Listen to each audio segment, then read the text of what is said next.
Northwest Cape Coral, one of the hardest hit areas so far in all of Southwest Florida. Sections of Burnt Store Road, Chiquita Boulevard, dealing with a lot of standing water. Slowly, though, it's draining off. 4 in your corner, Sam Sosa, live in Cape Coral, working to find out what, if anything, is being done to prevent these kind of problems. Sam, I can't believe how much water is in the area where you are.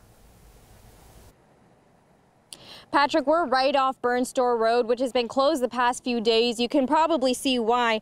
I'm about shin deep in water, and it's actually hard to tell how deep water is in some spots. This is because we're getting all the water flowing south from Charlotte County. I spoke with emergency officials today about what exactly it takes to control this situation here and in several other areas in Cape Coral.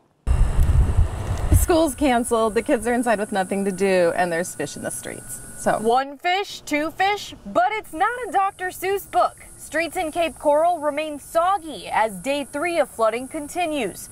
Although many streets have drained nicely, the road is dry now. Up until about an hour ago, you couldn't even walk on it. It was maybe at least a foot or 2 deep here. Others have not.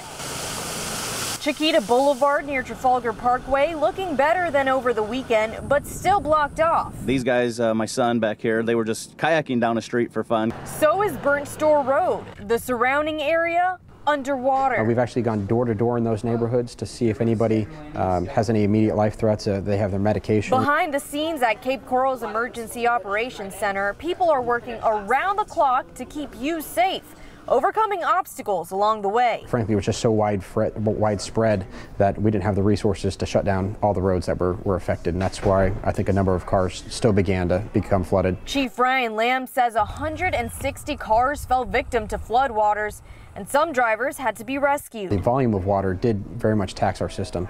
So there are some things that we're going to continue to look at in the future to improve our existing system, but overall we were able to block off many roads and keep people safe. Moving forward, he warns people about potholes, saying slow down when crossing water in the Cape so you or your car don't get hurt. Some of those may be large, and we're going to get to those as quickly as we can, but again, that's going to be a demand on resources. Now, the good news here is there haven't been any serious injuries because of the situation. Definitely no loss of life.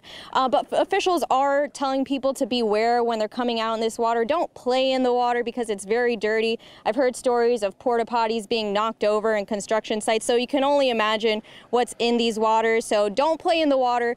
Don't drive into it if you can't see how deep it is, and just stay safe. We're going to continue watching this situation and update you guys on air and online at fox4now.com. Live in Cape Coral, Sam Sosa, Fox 4 in your corner. All right, good information. Thank you, Sam.